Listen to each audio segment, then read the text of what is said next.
ఛాయాంశమథ కర్కశ తర్కతంత్రే సింహాంశమేకమపి తద్వివిధం సమర్చ్య తేన స్వయం తదభవత్ గురురాజయోగాత్ శ్రీమండలీక గురుమండనమాశ్రితోహం.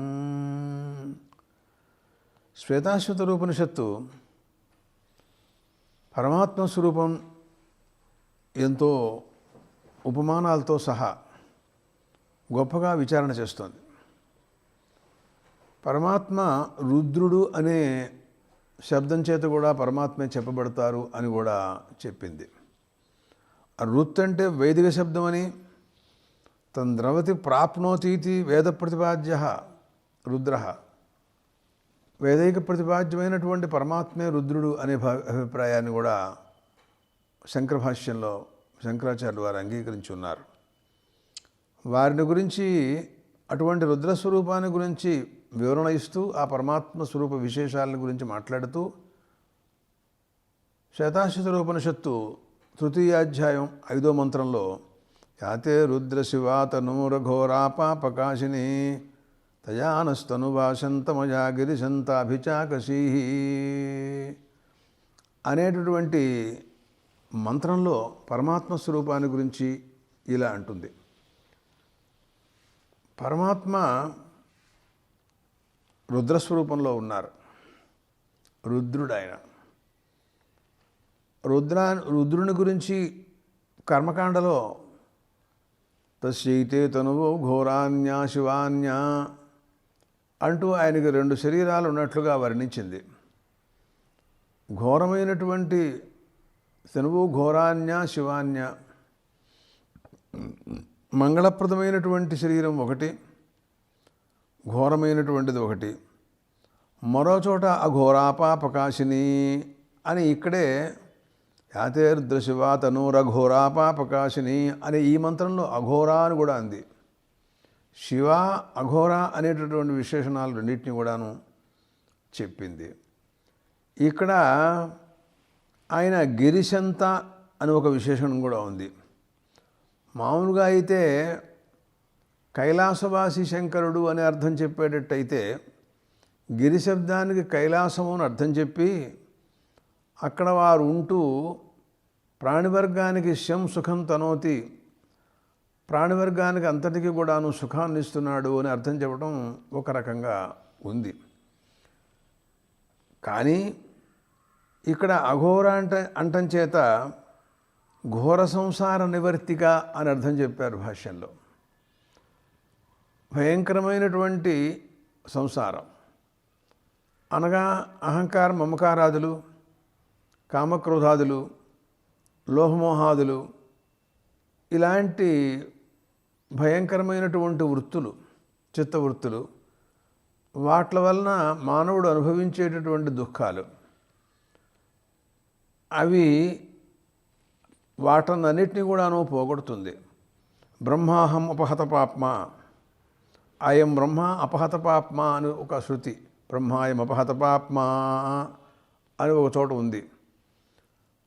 బ్రహ్మ అపహత పాప్మ, పానికి పాపాలు ఉండవు కదా, అందుకోసమని అపాపకాశిని అనేటటువంటిది పాపాలు లేనటువంటిదని, ఇలాంటి అర్థాలన్నీ కూడాను తత్ప్రకాశిని, వాటన్నిటిని కూడాను ప్రకాశింపచేసేది.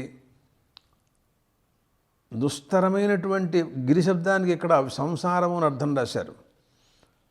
మనం పెద్ద విశాలమైనటువంటి హిమపర్వతం ఉంది, మేరుపర్వతం ఉంది, ఎంత ఉంటుందో మనకు తెలియదు. అది దుస్తరం, దాటడానికి శక్యం కాదు. అలాంటిది సముద్రం, సంసారం. దాన్ని దాటడంలో జీవరుస్వరూపేణ చేతే తిష్టతీతి గిరిశ, దాని యందు ఉంటాడాయన. జీవేశ్వర రూపంతో ఉంటాడు. ఉండి మానవుల్ని, ఆ గిరి అంటే ఈ సంసారమే, ఈ మానవుడే, మనమందరమును మనలో జీవేశ్వర రూపంతో ఆయన ఉంటున్నాడు. ముండకోపనిషత్తు కూడా చెప్పింది ఈ విషయం. ఈ శరీరాన్ని వృక్షంగా పోల్చి ద్వాసుపర్ణ సయుజా సఖాయా సమానం వృక్షం పరిశస్వ జాతే తయోరణ్య పిప్పలం స్వాద్వత్తి అనస్నందన్యు అభిచాకశీతి అని వర్ణించింది. ఈ వృక్షంలో జీవేశ్వరుడు ఇద్దరు ఉన్నారు అనింది. ఇక్కడేమో పర్వతంగాను, అదొక మహాభయంకరమైనటువంటి దుస్తరమైనటువంటి పర్వతంగాను, అదొక పెద్ద సంసారం అని ఆ రూపంగా మన శరీరాన్ని మన జీవితాన్ని వర్ణించింది ఈ మంత్రం. దాంట్లో ఆయన జీవేశ్వర స్వరూపంతో పరమాత్మ ప్రకాశిస్తున్నారని, అక్కడ ఉంటూ మనకి సుఖాలను ఇస్తున్నాడు. ఎలాంటి సుఖాలు ఇస్తున్నాడు అంటే మనం కోరుకున్న ప్రకారంగాను. కొంతమంది ఐహిక సుఖాలను కోరుకునే వాళ్ళు ఉంటారు, కొంతమంది ఆముష్మిక సుఖాలను కోరుకునే వాళ్ళు ఉంటారు. ఇహలోకంలో ధనధాన్యాదులు, ఏదో అనేక రకములైనటువంటి సుఖాలు, లేకపోతే ఆముష్మికంలో స్వర్గాది భోగాలు, వీటిలన్నింటినీ కూడాను శం సుఖం తనోతి విస్తారయతి అనేటటువంటి అర్థాలలో గిరిశంత అనే అర్థం కూడా మనకి అక్కడ కనపడుతూ ఉంటుంది. ఆయన ఘోరమైనటువంటి సంసారాన్ని నివర్తింపచేస్తాడు కాబట్టి ఆయన శరీరం, ఆయన స్వరూపం అఘోర అని. అలాగా ఇంకా ఆలోచించినట్లయితే అపాపకాశిని అనేటటువంటి మాట కూడా ఒకటి కనపడుతోంది. ఇది చూసినట్లయితే స్మృతిమాత్రాఘా నాశిని, అపాపకాశినీట అంటే పాపాలన్నింటినీ కూడాను పరిపూర్ణంగా పోగొట్టేస్తుంది. స్మరణ మాత్రం చేతనే, పరమాత్మ స్మరించినంత మాత్రం చేతనే మన పాపాలన్నింటినీ కూడాను పోగొడతాడు. అలాంటిది కాబట్టి ఆయన శరీరం ఆ రకంగా వర్ణన. తరువాత శంతమయ అని కూడా ఇంకొక మాట. ఆయన సుఖాలను ఇచ్చేవాడు అంటే పరిపూర్ణమైనటువంటి ఆనందం, సచ్చిదానంద స్వరూపమైనటువంటి అద్వితీయమైనటువంటి పరమాత్మ స్వరూపం ఆనందం ఉందే, బ్రహ్మానందం. ఈ ఆనందం కంటే ఇంకా ఆనందాలు ఏమీ పైన లేవు. మనుష్యానందం నుండి బ్రహ్మానందం వరకు లెక్కవేసి తైత్రీయోపనిషత్తు బ్రహ్మానందం పరమావధి అని చెప్పింది. అలాంటి ఆనందాన్ని కూడా సమకూర్చేటటువంటి వాడు కాబట్టి శంతమయ. మరొక విషయం ఏంటంటే ఆయన మనకు దర్శనమిచ్చినప్పుడు ఆయన స్వరూపం చంద్రబింబంలాగా ఆహ్లాదకారిణి, అది ఆనందంగా ఉంటుందన్నమాట. ఆనంద స్వరూపుడు ఆయన పరబ్రహ్మ కనుక ఆనందో బ్రహ్మేతి విజానాత్ అని అంటుంది. కాబట్టి అటువంటి పరమ పవిత్రమైన ఆనందమైనటువంటి వాడు ఘోరమైనటువంటి సంసారాన్ని నిర్మూలన చేయగలిగినటువంటి సామర్థ్యం కలవాడు. స్మరణ మాత్రం చేతనే మనకి సమస్త పాపాలని పోగొట్టేటటువంటి దివ్యమంగళ స్వరూపం. ఆయన గిరితో గిరిలాగా విశాలమైనటువంటి సముద్రం వలె ఉన్నటువంటి ఈ సంసార మండలంలో ప్రతి శరీరంలోనూ జీవబ్రహ్మ రూపంతో జీవేశ్వర రూపంతో ఉంటూ సమస్తమైనటువంటి సుఖాలని అన్నిటినీ కూడాను సమకూరుస్తూ ఉంటారు. అజ్ఞానావస్థలో ఉన్నవాళ్ళు, ఇహలోక భోగాలు కోరే వాళ్ళు కొంతమంది అయితే, ఇంతకంటే వైదిక సంస్కారం కలిగిన వాళ్ళు స్వర్గాది భోగాలు కోరేవాళ్ళు మరో కొంతమంది అయితే, ఈ రెండు కూడా అనిత్యములు అనుకుంటూ ఇంతకంటే విశిష్టమైనటువంటి ఉపాసన చేసి తద్వారా బ్రహ్మలోక ప్రాప్తిని కాంక్షించిన వాళ్ళు మరో కొంతమంది అయితే, అది కూడా అనిత్యం అనుకుంటూ పరిపూర్ణమైనటువంటి ఆనంద స్వరూపంలోనే ఉండటం కోసమని నిత్యము ప్రయత్నం చేసేటటువంటి జీవన్ముక్తులు మరో కొంతమంది. ఎవరికి ఏ రకమైనటువంటి భావన, వారి నిర్ణయం, గురువులు శాస్త్రములు వారికి ఉపదేశం చేసినటువంటి వాటి యొక్క ఉపదేశ బలం వలన వారి ప్రయత్నాలు, తదనుగుణమైనటువంటి సుఖ శాంతులన్నిటి కూడాను సమకూర్చేటటువంటి ఆ దివ్యమంగళ స్వరూపం పరమాత్మ అనే విషయాన్ని దీంట్లో వారు మనకి తెలియజేశారు. తర్వాత మాట్లాడుతూ ఇంకొక భావం, వారు ఏమంటున్నారంటే 4వ అధ్యాయ ప్రారంభంలో ఏకో వర్ణో బహుధా శక్తి యోగాత్ వర్ణానేకాన్ నిహితార్థో దధాతి విచైతి చాంతే విశ్వమాధవు సదేవ సనో బుద్ధ్యా శుభయా సంయునక్తూ అంటున్నారండి. పరమాత్మని గురించి ఇలా వర్ణిస్తోంది 4వ అధ్యాయం. పరమాత్మ ఏకమేవాద్వితీయం బ్రహ్మ అనేటువంటి ఉపనిషన్ మర్యాదను అనుసరించి ఏకః, ఆయన అద్వితీయుడు, రెండో పదార్థం లేదు. ఏకమేవాద్వితీయం అని చెప్పింది కాబట్టి శృతి. తర్వాత ఆయన అవర్ణ అన్నారు. అవర్ణ అంటం చేత ఆయనకి వర్ణాలు ఏం లేవు. పోన్లే ఒక్కడైతే అయినాడు, పోనీ ఆయనకి ఎలా ఉంటాడు అని అంటే ఆయన గురించి వర్ణాలు లేవు, రంగులు న శుక్లం న కృష్ణం న పీతం న రక్తం అనంటూ దశశ్లోకిలో శంకర భగవత్పాదులు పరమాత్మకి రూపం లేదు అనే విషయాన్ని వారు తెలియజేశారు.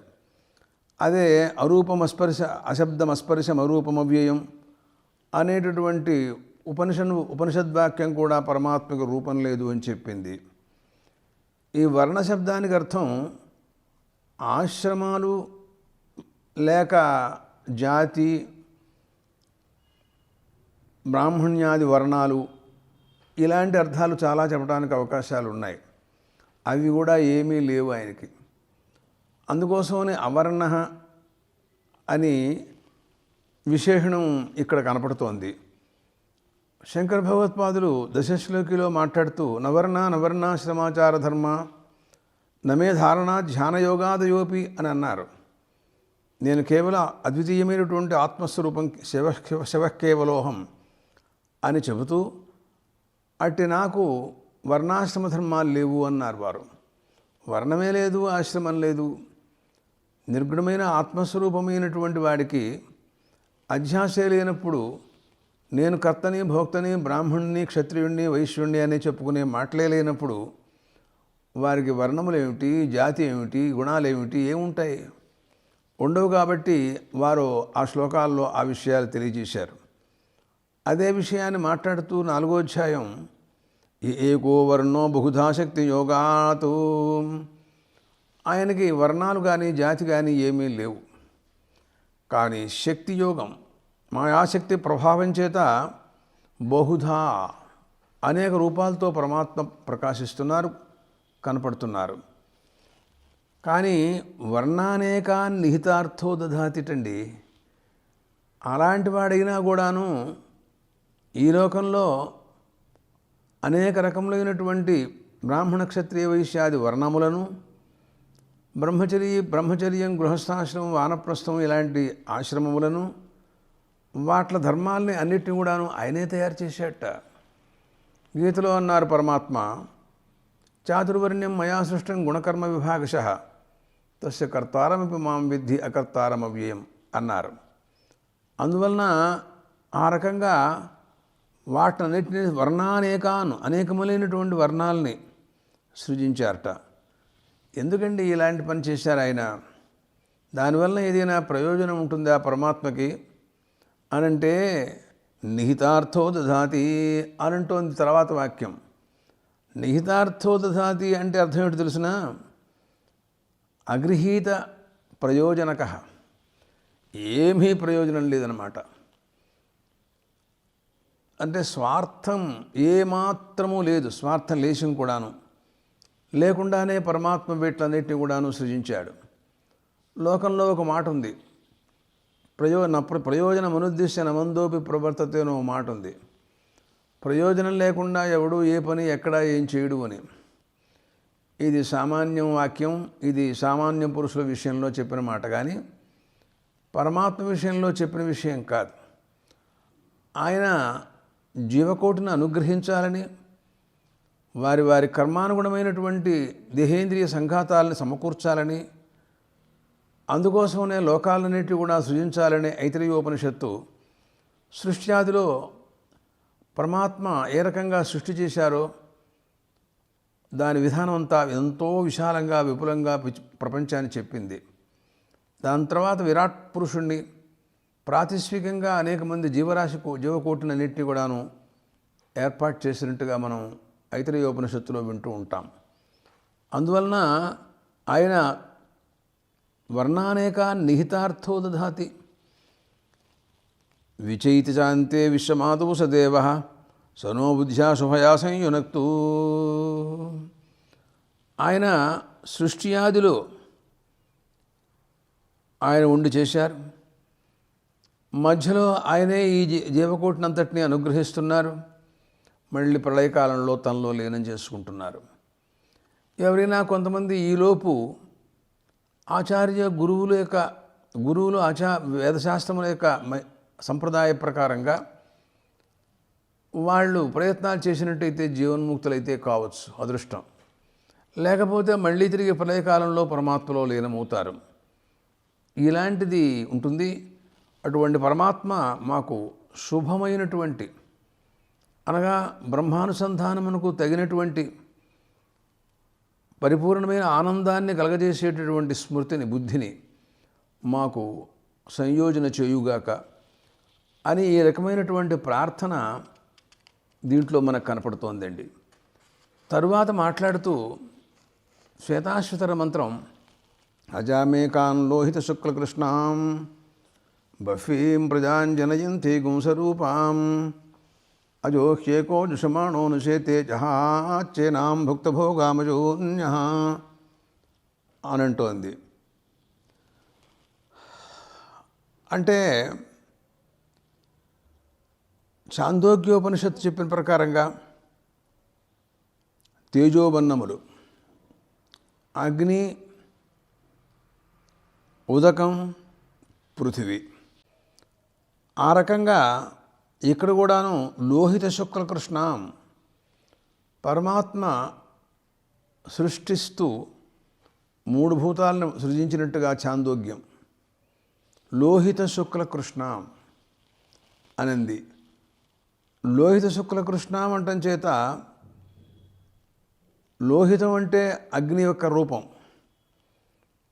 శుక్లము అంటే ఉదకముల యొక్క రూపం, కృష్ణం అంటే అన్నము యొక్క రూపం. అన్నశబ్దేన పృథివీ అని అర్థం. అంచేత యదగ్నే రోహితకం తద్రూపం అని అంటుంది ఛాందోగ్యం. యదపాం యత్కృష్ణం యశుక్లం తదపాం యత్కృష్ణం తదన్నస్య అని ఈ రకమైనటువంటి వర్ణన ఛాందోగ్యం చేసింది. అట్లా పరమాత్మ మాయాప్రభావం చేత ఈ మూడు భూతాల్ని వారు సృజించినట్టుగా ఛాందోగ్యం చెబుతోంది.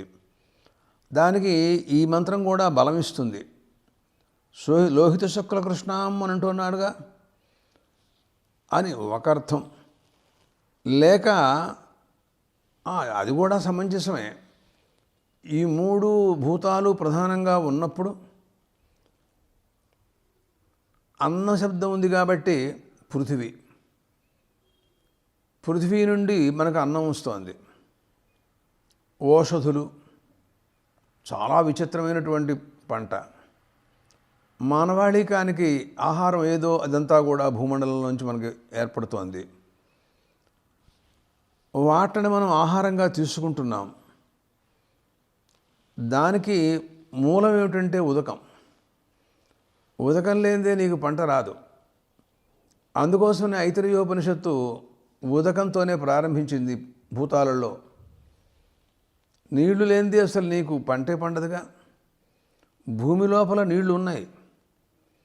మథనం వలన పరమాత్మ స్వరూప సాక్షాత్కారం అవుతుంది అని చెప్పినటువంటి శ్వేతాశ్వతర మంత్రంలో ఓ ఘట్టంలో ఈ శరీరం అనేటటువంటి దీన్ని ఓంకారంతో అధరారణి, ఓంకారం అనేటటువంటి ప్రణవము ఉత్తరారణతో మథించు అని చెప్పిందో సందర్భంలో.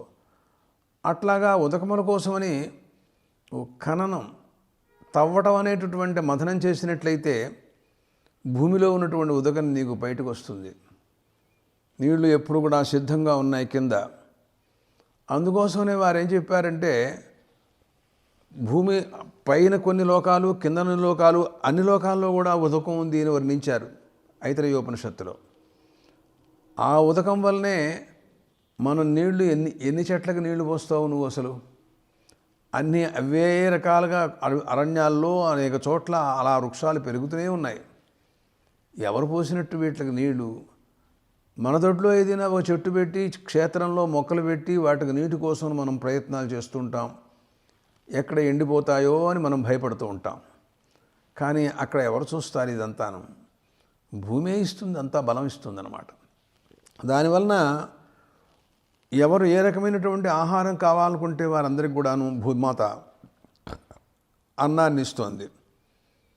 మనం దాన్ని ఆహారంగా తీసుకుంటున్నాం. రోహిత శుక్ల కృష్ణ అనుంది కాబట్టి కృష్ణ శబ్దం చేత భూమి అన్నం, శుక్ల శబ్దం చేత నీరు, రోహిత శబ్దం చేత ఏమో తేజస్సు అగ్ని అన్నమాట. తిన్న అన్నాన్ని అగ్ని ఆయన దాన్ని పచనం చేస్తాడు. అపాన రూపంతో ఉన్నటువంటి ప్రాణంలోంచి మనం లోపల వేస్తున్నాం. ఆ విధానమే అలా ఉందన్నమాట. అపానాత్మకమైనటువంటి ప్రాణం అంటారు దాన్నే. దాంట్లోంచి ఆహుతి వేయటం, ప్రాణంతో ఆహుతి వేయొచ్చు కదా, ప్రాణాహుతులు అంటారు. కానీ అపానాత్మక ప్రాణాహుతులు అంటున్నావు ఏమిటి నువ్వు నన్ను అని అడగచ్చు. అంటే తిన్న తర్వాత అపాన రూపంగా కిందకి వెళ్ళటాన్ని సూచిస్తోంది ఈ మాట. సహజంగా ఆహారం తిన్న తర్వాత పచనమైన దానివలన శక్తి అది కలిగిన తర్వాత స్థూల పదార్థం అపాన రూపంగా కిందకి వెళ్ళిపోవాలి కనుక దాని మార్గం అన్నమాట. పైనుంచి వచ్చే మార్గం, కింద నుంచి వెళ్ళిపోయే మార్గం సూచించడం కోసమే అపానాత్మక ప్రాణవృత్తి ఎందు మనం హోమం చేస్తున్నాము, ఆహారం తీసుకుంటున్నాము అని చెబుతుంది ఐతరేయోపనిషత్తు. ఇతర ఉపనిషత్తులు కూడా అలాగే మాట్లాడతాయి. గీతాచార్యులు కూడా అలాగే చెప్పారు. కాబట్టి అలాంటి ఆహారం తీసుకున్న తర్వాత మళ్ళీ లోపల అగ్ని రూపంతో ఉండి ఆయన దీనంతా పచనం చేస్తున్నాడని, అహం వైశ్వానరో భూత్వా ప్రాణినాన్ దేహమాశ్రిత ప్రాణాపాన సమాయుక్త పచాం జన్నం చతుర్విధం అనే గీతావాక్యం మనకు అందించింది. ఈ రకంగా 3 భూతాలు, వాటి వల్ల ఆహార పదార్థములు, ఉదకం, పచనం చేయటం కోసం అనే అగ్ని. ఈ అగ్ని భౌతికాగ్ని కూడా కావటం అవసరం. భౌతికాగ్ని మొట్టమొదట్లో వండుతుంది, మళ్ళీ పచనం చేసిన తర్వాత లోపల అధ్యాత్మంలో ఉన్నటువంటి అగ్ని మళ్ళీ వండుతుంది. కాబట్టి ఈ రకంగా మనకి అన్ని రకాల కూడాను ఈ లోహిత శుక్ల కృష్ణ శబ్దానికి అర్థం మనకి కుదురుతుందన్నమాట అని భాష్యకారుడు ఈ విధానాన్ని అంతటిని కూడాను అందించారు. తర్వాత మళ్ళీ అంటారు, తదనురూపంగానే బహ్వీం ప్రజాం జనయంతి గుంసరూపాం. ఇక్కడ బహ్వీ ప్రజా అని కూడా ఉంది. నారాయణోపనిషత్తులో బహ్వీం ప్రజామనుంది, ఇక్కడ బహ్వీ అని కూడా వాడారు. ఇబ్బంది ఏం లేదు. ప్రజలు చాలామంది ఉన్నారు కాబట్టి వాళ్ళందరినీ కూడాను ఈ రూపంగానే తేజోవన్న లక్షణ రూపంగా స్వరూపం అన్నారు. ఆహార పదార్థాలు 3 తినవాత అవి రేతో రూపంగా శోణిత శుక్ల కృష్ణంగా పరిణమించిన తర్వాత వాళ్ళు మళ్ళీ తిరిగి ఈ రూపంతోనే మనకి లోకంలో కనపడుతున్నారు. కాబట్టి సృష్టి క్రమంలో చూస్తున్నాం కనుక వాళ్ళని అది స్వరూపం అని కూడా అంది అని ఒక రకమైనటువంటి భావం చెప్పిందండి. మరొక భావం చెబుతూ ఉంటుంది, మాయా, ఇదంతా కూడా మాయా ప్రభావం వలన భగవానుడు ఈ సృష్టిని విధానాన్ని చేస్తున్నట్టుగా మనకు కనపడుతోంది. మాయాంతు ప్రకృతం విద్యాన్ మాయునంతు మహేశ్వరం అని అన్నారు. ఇక్కడే ఉంది ఆ వాక్యం కూడాను. ఈ శ్వేతాశ్వతర మంత్రాల్లో అదొక మంత్రం. కాబట్టి అటువంటి మాయావీనటువంటి పరమాత్మ తన శక్తి స్వరూపమైనటువంటి మాయాప్రభావం చేత ఈ రకంగా తేజోబన్న లక్షణములు అంటారు వీటిని. అంటే తేజస్సు అంటే అగ్ని, అప్పు అంటే ఉదకం, అన్నం అంటే పృథివీ. ఈ మూడిట్ల యొక్క వికారాత్మకంగా వీట్ల యొక్క సంబంధం వల్లనే ఈ జగత్తునంతటినీ కూడాను సృష్టి చేస్తున్నట్టుగా వారు తెలియజేశారు. అనుకోకుండా దీంట్లో ఆకాశము, వాయువు కూడా ఉంటాయి, లేకుండా ఉంటుందని చెప్పడానికి లేదు. అపంచీకృతంగా ఎక్కడా కూడాను ఏ పని జరగదు. కానీ ప్రధానంగా వారు 3 చెప్పారు. గుణోపసంహార న్యాయంచే తైత్రీయ ఉపనిషత్తు 5 చెబుతోంది కాబట్టి మిగిలినటువంటి భూతాలను కూడా దీంట్లో మనం కలుపుకుని, మరి ప్రాణవాయువు ఉండాలి కదా లోపల, వాయువు లేకుండా పని జరగదు కదా. అట్లాగే ఆకాశం కూడా ఖాళీ చోటు కావాలి కాబట్టి అవి కూడా ఉంటాయని అర్థం తెలుసుకోవాలి మనం. కానీ ఇక్కడ త్రిత్వం మాత్రం చెప్పబడింది కాబట్టి తదనుగుణమైనటువంటి వ్యాఖ్యానం ఇక్కడ మనకి కనపడుతోంది. ఇది ఇట్లా ఉంటూ ఉండగా మరొక మాట ఏమిటి అంటే లోహిత శుక్ల కృష్ణ అనిందండి. అంటం చేత ఇక్కడ సత్వరజస్తమో గుణములు అని అర్థం కూడా వచ్చింది దీనివల్ల. లోహిత శుక్ల కృష్ణ అని అన్నారు. అంటం చేత ఈ మూడు కూడాను తీని రూప వస్తువులు అన్నమాట, అంటే గుణాలు. ఆ మాయకి సంబంధించినటువంటి గుణాలలో మూడు: సత్వగుణం, రజోగుణం, తమోగుణం. ఈ మూడు కూడాను, ఆ మూడు కూడా ఈ మాయలో ఉన్నాయి కాబట్టి, ఆ మాయ ఈ గుణములు కలిగినది కాబట్టి తదనుగుణంగానే బహ్వీః ప్రజా జనయంతి స్వరూపా అన్నమాట. తను సృజించినటువంటి, తనచే సృజింపబడినటువంటి ఈ ప్రాణివర్గాన్ని అంతటినీ కూడాను సాత్విక రాజస తామస రూపంతో సృష్టిస్తోంది అన్నమాట. దానికి అర్థం దేవతరియంగ్ మనుష్యాదులు, దేవతలు ఉన్నారంటే సాత్వికులు, తిరియగ్ జంతువులు ఉన్నారంటే రాజసులు, మనుషులు ఉన్నారంటే తామసులు. ఇట్లా ఇక్కడ కూడా మళ్ళీ అభిప్రాయ భేదాలు ఉంటాయి. వీళ్ళల్లో కూడా సాత్వికులు ఉంటారు, రాజసులు ఉంటారు, తామసులు ఉంటారు. ఇలా సర్వసాధారణమైనటువంటి మాటలు. ఈ రకమైనటువంటి లోహిత శుక్ల కృష్ణాం అనటం చేత సత్వరజస్తమో గుణాలతో కూడినటువంటి ఈ ప్రపంచగానంతటినీ కొంతమంది చూడండి కేవలం తామసులుగా ఉంటారు, కొంతమంది రాజసులుగా ఉంటారు, కొంతమంది సాత్వికులుగా ఉంటారు. ఈ మూడు కూడా మాయాగుణాలు కాబట్టి కారణగుణ కార్య సంక్రామంతి అని ఉంది కనుక ఈ జగత్తుకి కారణభూతం కాబట్టి కారణమైనటువంటి మాయలో ఉన్నటువంటి గుణాలు కార్యమైనటువంటి ప్రపంచంలో కూడా ఉంటూ ఉంటాయి. సహజం, అలా ఉండాలి, ఉన్నప్పుడే కుదురుతుంది అని రెండో వ్యాఖ్యానం. అంటే ఇంచుమించుగా జగత్ సృష్టి స్థితి నిలయాలు, మరేమో తేజోవన్నాలు, సత్వరజస్తమో గుణాలు, మొత్తం సృష్టి అంతా కూడా చెప్పినట్టు అయిపోయిందండి. ఇది ఒక్క మంత్రం ఇన్ని అర్థాలు మనకు చెప్పింది. ఇంత చేస్తే అంటుంది ఇది అజ అనింది. అజ అంటే దీనికి సృష్టి ఉత్పత్తి లేదు, ఎప్పటి నుంచి ఉంటుందంటే అనాదిగా ఉంటుంది. అంటే మరణం కూడా లేదని అర్థం దానికి. అజామేకాం లోహిత సుఖం, ఇది కూడా ఒకటే. శక్తి భేదాలు ఉండొచ్చు కానీ వాస్తవంగా ఒకటే. అజామేకాన్ లోహిత శుక్ల కృష్ణాం బహ్వీః ప్రజా సృజ్యమానా స్వరూపా అజో హ్యేకో జుషమాణోనుషేతే జహాచ్చేనాం భుక్తభోగామజోన్య. ఈ ప్రకృతిని కనపడుతున్నదంతా కూడా ఈ ప్రకృతిని ఒకానొక అజుడు, వాడు అజుడే, జీవుడు. అతనికి పుట్టుక లేదు. అదేమిటండి, జీవులు పుడుతూ ఉంటారంటారు కదా, మీరు పుట్టుక లేదంటారేమిటి? కాదయ్యా, జన్మవానివలక్ష్యతే. వాడికి శరీరం ఆవిర్భవిస్తోంది కానీ వాడు పుడుతున్నాడని మాత్రం కాదు. వాడు పరమాత్మ కంటే వేరు కాదు. అటువంటి వాడు అక్కడ ప్రతిబింబిస్తున్నాడు తావన్మాత్రం చేత పుడుతున్నాడు అని మీరంతా అనుకుంటున్నారు. కృష్ణుడు కూడా కారాగారంలో పుట్టినట్టుగా మీకు అనుకుంటున్నారు, కనపడుతున్నారు. తల్లిదండ్రులు అలా భావించారు. అది మాయ, అంతేగాని ఆయనకి జన్మ లేదు. అలాంటి వాడే జీవుడు కూడా అంతే.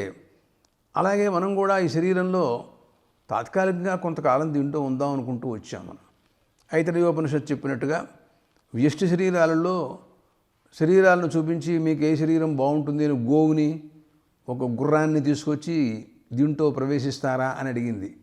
బాగుండలేదు, మాకు అక్కర్లేదన్నారు వాళ్ళు. అప్పుడు మానవ శరీరం చూపిస్తే బ్రహ్మాండం బాగుంది, ఇంటూ ఉంటామన్నారు వాళ్ళు. అట్లా ఊరికే తాత్కాలికంగా అద్దె కొంప, ఇంకంతకంటే తెలుగులో ఏం చెప్తాం? తాత్కాలికంగా ఉంటున్నాం, ఖాళీ చేసి ఎప్పుడైనా వెళ్ళిపోయే అవకాశాలు ఉంటాయి. వాళ్ళు వెళ్ళమన్నా వెళ్ళిపోవచ్చు, మనం కూడా ఖాళీ చేసి వెళ్ళిపోవచ్చు. ముందే చెప్పలేము, ఏం జరుగుతుందో అర్థం కాదు. మళ్ళీ ఇంకో కొంప మళ్ళీ ప్రవేశిస్తుంది, ఇంకో చోట కడతాం, మళ్ళీ ఇంకో చోట ప్రవేశిస్తాం. అట్లా జరుగుతుంటాయండి అన్ని చోట్ల. ట్రాన్స్ఫర్ అయిన చోట్ల ఎవడొస్తాయి ఇల్లు? చెన్నై నుంచి మీరు అమాంతంగా బొంబాయి వాళ్ళు ట్రాన్స్ఫర్ చేశారు. బొంబాయిలో కూడా కొత్త ఇల్లు ఎక్కడ కొంటాడు వీడు? అక్కడ ఎంతకాలం ఉంటాడో తెలియదు. అక్కడి నుంచి అమాంతంగా మళ్ళీ వాళ్ళు కలకత్తా పంపించారు. ఎక్కడని తిరుగుతాడు, ఎక్కడని కొంటాడు? అక్కడికక్కడ అది కొంపల్లో ఉంటున్నాడు. మనం కూడా అంతే. ఈ శరీరంలో కొంతకాలం ఉంటున్నాం, ఆ తర్వాత దీంట్లోంచి మరొక శరీరంలో ప్రవేశిస్తూ ఉంటాం. అక్కడ పరిస్థితులు అవి చూస్తూ ఉండటం. ఓ దేశంలో పుడతాం, ఒకప్పుడు ఒక వర్ణంలో పుడతాం. ఆశ్చర్యం, ఎక్కడెక్కడ ఉంటూ ఉంటామో, ఏ లోకంలో ఉంటామో ఆ సంస్కారాల లోపల ఉంటుంటాయి. అదే మనకి మాండుక్య కార్యక్రమంలో చెప్పారు. ఆ సంస్కారాలన్నీ కూడా స్వప్నావస్థలో వస్తుంటుంటాయి. వాడికి అనిపించదు, ఈ జన్మలో మనం ఇవన్నీ అనుభవించలేదే, మనకి ఇటువంటి స్వప్నాలు ఎలా వస్తున్నాయని వీడు అనుకుంటూ ఉంటాడు. కానీ అనేక జన్మల్లో అనుభవించినటువంటి అనుభవ సంస్కారములు వాసనాత్మకమైనటువంటివి వాడికి ఉంటూ ఉంటాయి కాబట్టి అవన్నీ కూడా వస్తాయని చెబుతోంది. ఇలా ఈ మంత్రం చూస్తే ఆశ్చర్యమైన విషయం చెబుతోంది. ఇంకా కొన్ని విషయాలు మాట్లాడుతుంది, చూద్దాం.